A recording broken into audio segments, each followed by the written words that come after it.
Do it.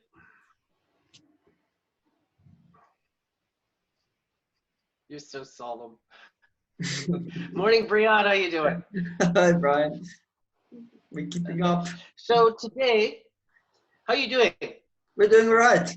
Yeah, I'm looking forward You're to doing all getting right. this lockdown over and done with. Yes, we've got a few more days to podcast our way out of. Yeah. So today I wanted to talk about, this is more for the yogis and yoga teacher training, most likely. Having a look at, we're going to do, a series of podcasts on the Bhagavad Gita. And starting with this particular one, just being a short overview of the book itself, the trajectory of the book, a little sample of the material that's in it, and what the use of it is, and maybe the tone, why it was written in a particular way. Mm. So, where would you like to start with that? What's your overview? A good place to start is to give like a brief overview of the historical setting in which the Bhagavad Gita was spoken. Especially like the first chapter of the Bhagavad Gita, they don't really start with the teachings yet. They just set the scene, and some of the things which they say in that first chapter, they talk about certain personalities. And if one does not really know the Mahabharata story, it's very hard to appreciate. Oftentimes, when people start reading the Bhagavad Gita, I just recommend them just starting from the second chapter, where the teachings actually start, because the first chapter, they won't really understand it.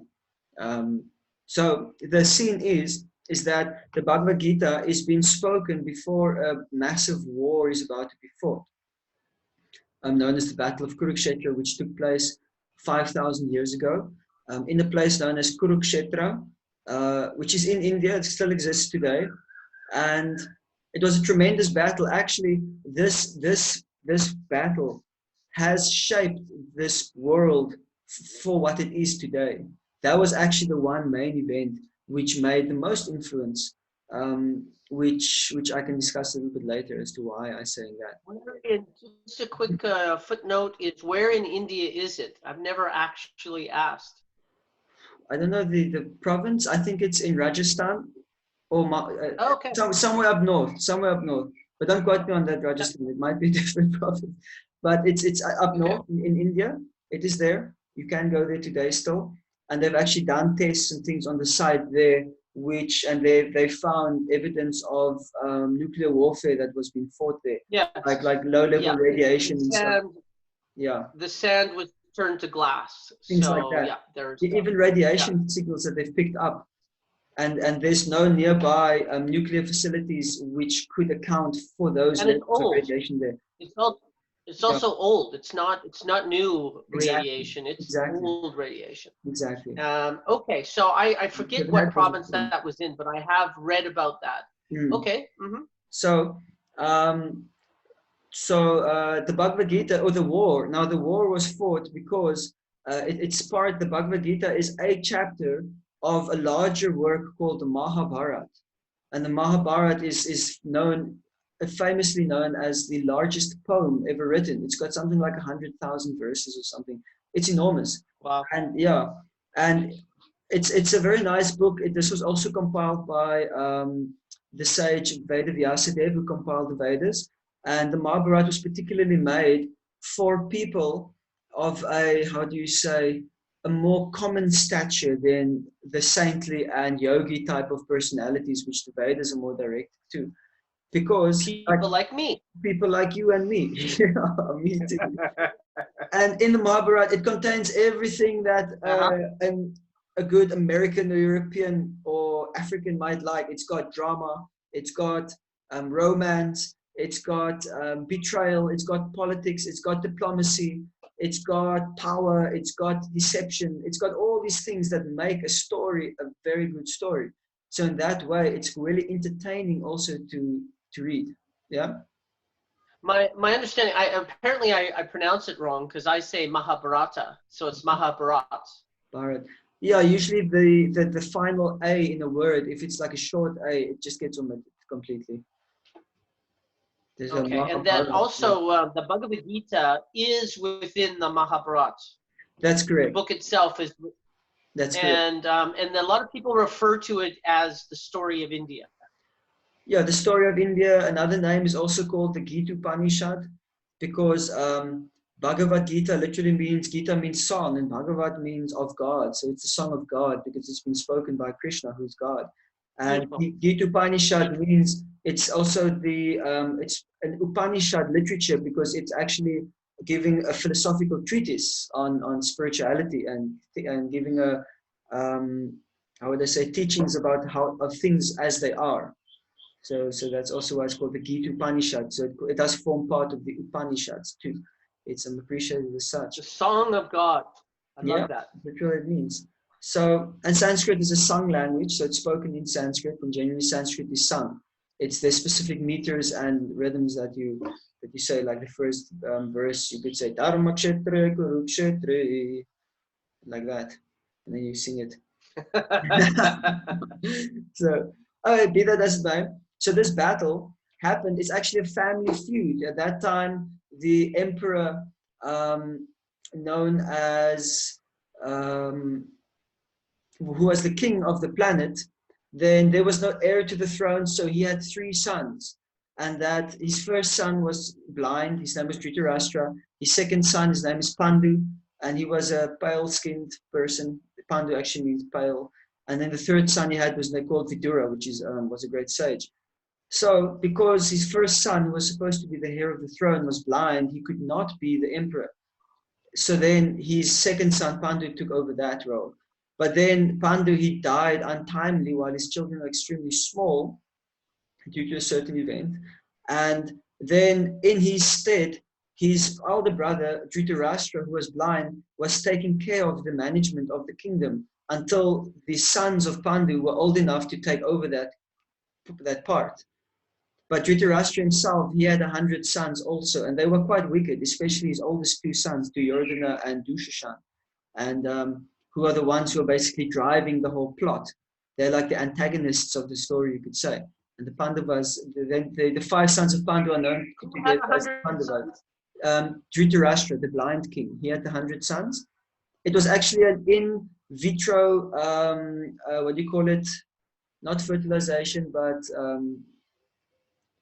the term of the embryo was carried in earthen pots. So it was a in vivo, not in vitro. In vitro means biological. So they were actually Yes. first test tube babies. So Ah. all right, be that as it may.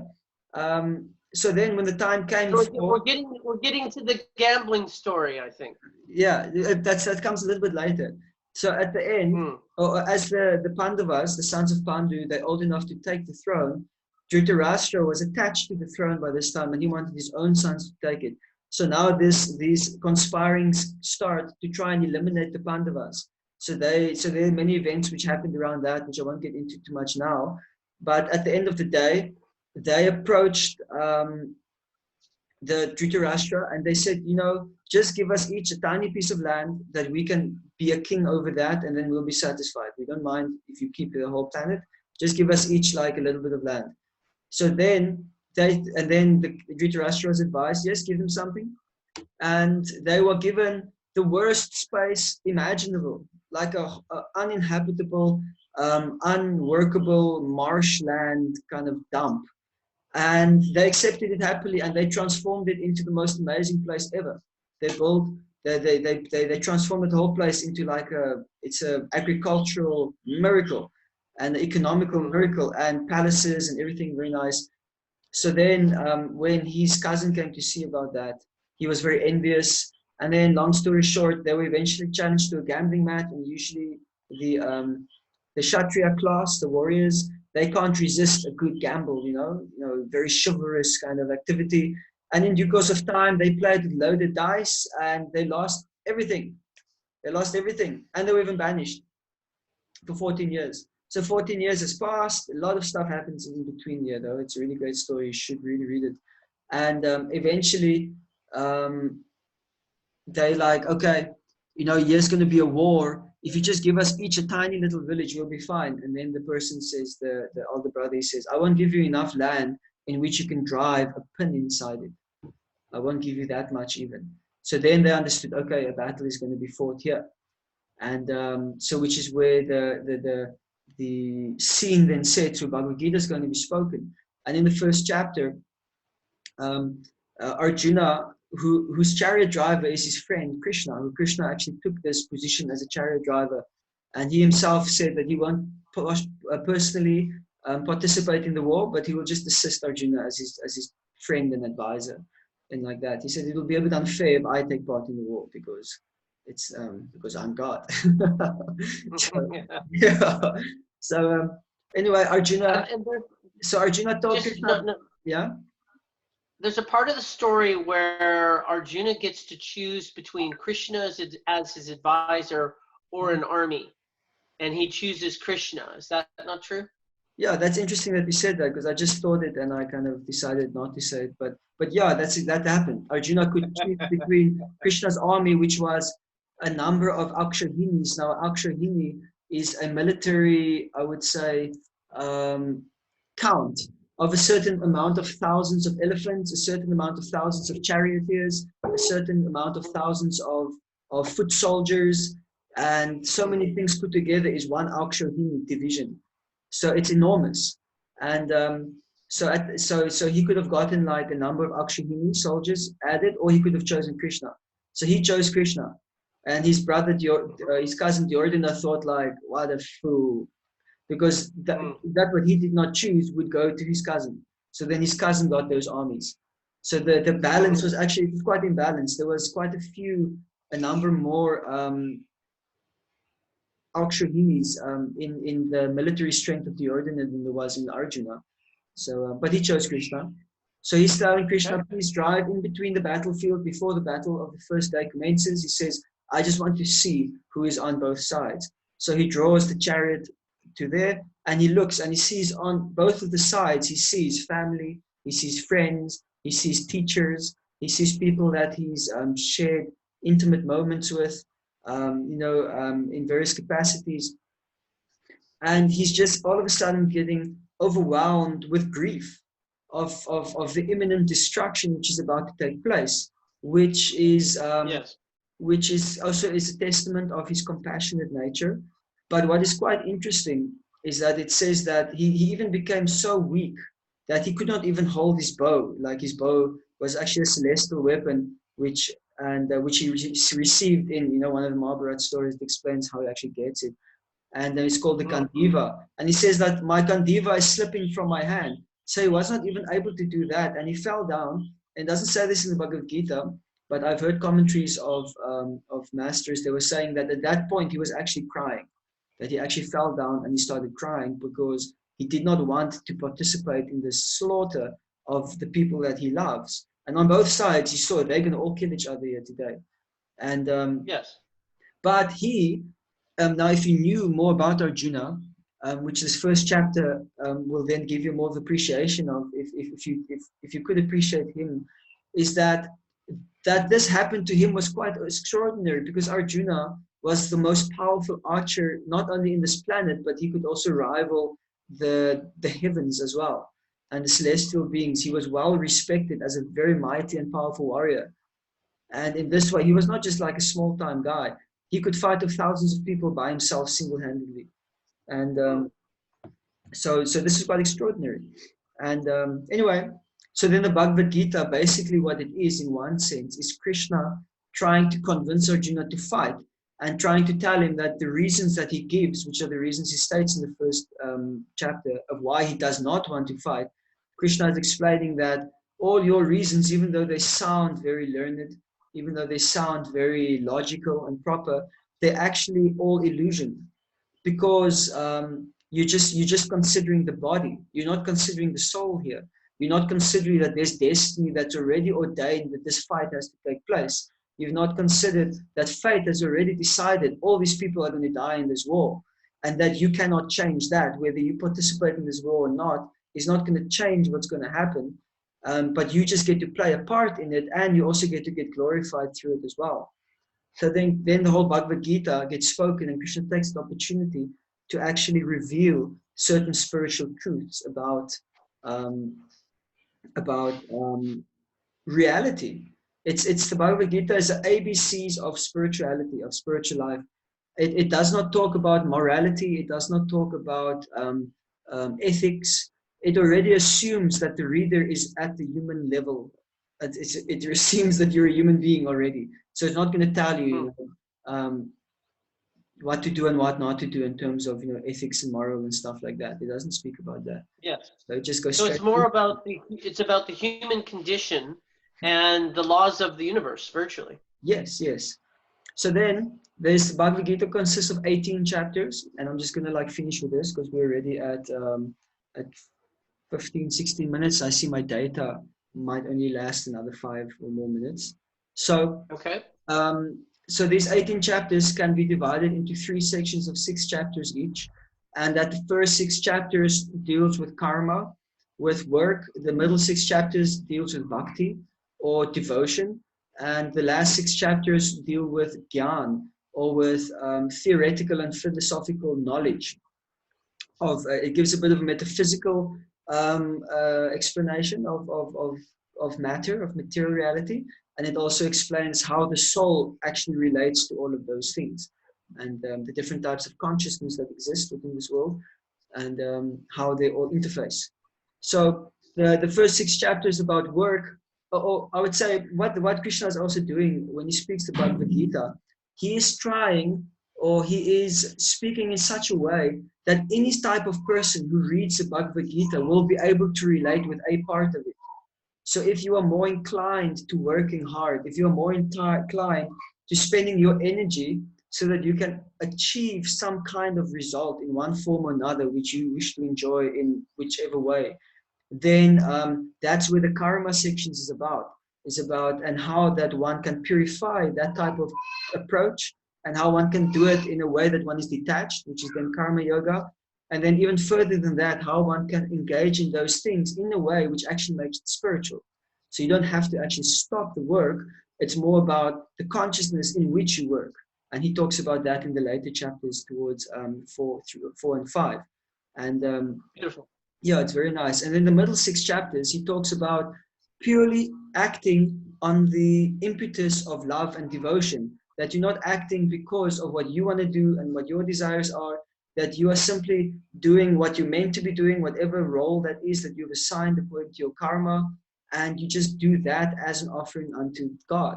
And then he's talking about bhakti.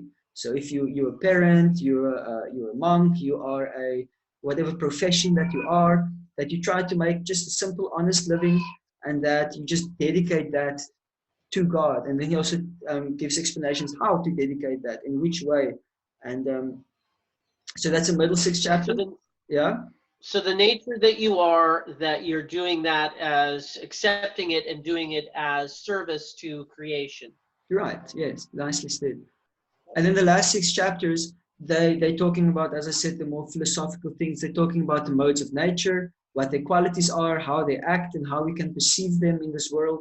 They talk about the different types of observer that there is, that there's the individual observer like me and you inside the body, the soul, and then there's also another observer which also exists within my and your body. That's the super soul. That is God, who's also present in everybody's heart.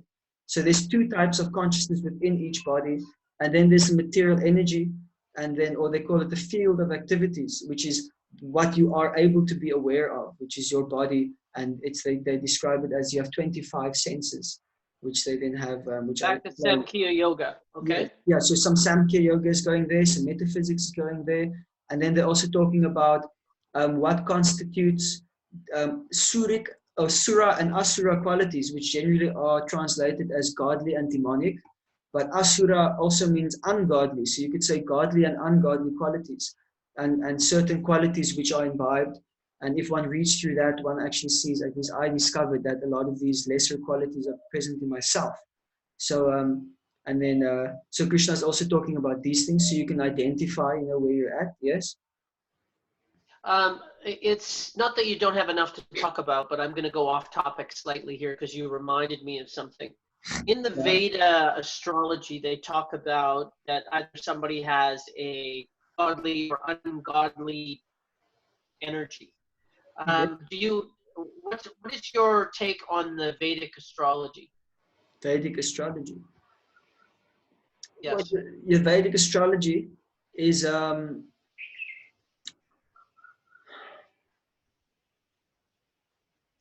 does it fit in your paradigm at all? First of all, is it something that you look at, or do you give it kudos, or you shun it?